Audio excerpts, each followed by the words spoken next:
না, ইলিশ মাছ না দেবার তো কোনো প্রশ্নই আসে না। শোনেন দাদা, এবছর যদি আপনারা ইলিশ মাছ দিতে না রাজি হতেন তাহলে তো আমাদের মান সম্মান বলে কিছুই থাকতো না। কেন কেন? মান সম্মান থাকবে না কেন? আরে ওই যে আপনারা বলেছিলেন না যে বছর আপনারা ইলিশ মাছ দিবেন না। শুধু কি তাই দাদা, এর জন্য আমার বউ বাচ্চা এমনকি শালাশালি পর্যন্ত আমার সাথে কথা বলা বন্ধ করে দিয়েছিল। তাই নাকি? ব্যাপারটা তো খুবই ইন্টারেস্ট। জানেন দাদা, আমার বউ বলে কি, বলে যে বাংলাদেশ যদি এবছর ইলিশ না দেয় তাহলে তুমি নিজে বাংলাদেশে যাবে, নিজে বাংলাদেশে গিয়ে ইলিশ নিয়ে আসবে। বলেন তো কেমন একটা অবস্থা।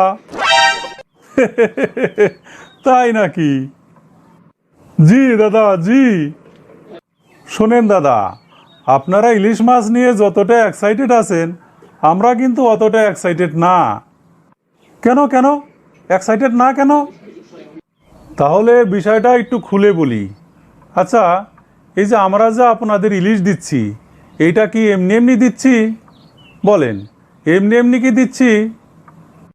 না, এমনি এমনি দিচ্ছেন না, আমরা তো টাকা দিয়ে কিনে নিচ্ছি। তাহলে?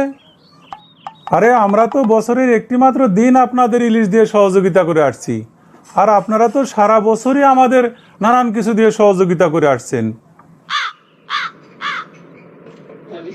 এই ধরেন পেঁয়াজ থেকে শুরু করে চাল ডাল, কাঁচামরিচ, আদা রসুন, এমনকি সুতা দিয়ে পর্যন্ত আমাদের সহযোগিতা করে আসছেন। তবে এগুলো আমরাও আপনাদের কাছ থেকে এমনি এমনি নিচ্ছি না, টাকা দিয়েই কিনে নিচ্ছি। না, তা তো অবশ্যই অবশ্যই।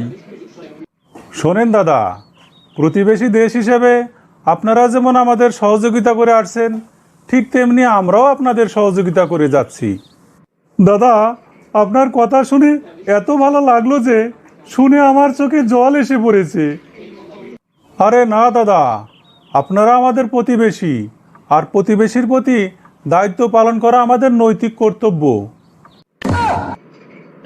আর প্রতিবেশী হয়ে এতটুকু দায়িত্ব যদি পালন করতে না পারি তাহলে কিসের প্রতিবেশী হলাম? দাদা, ভগবান আমাদের সবার মঙ্গল করুক। আমাদের এই ভালোবাসা, এই শ্রদ্ধা আজীবন যেন এভাবেই অটুট থাকে।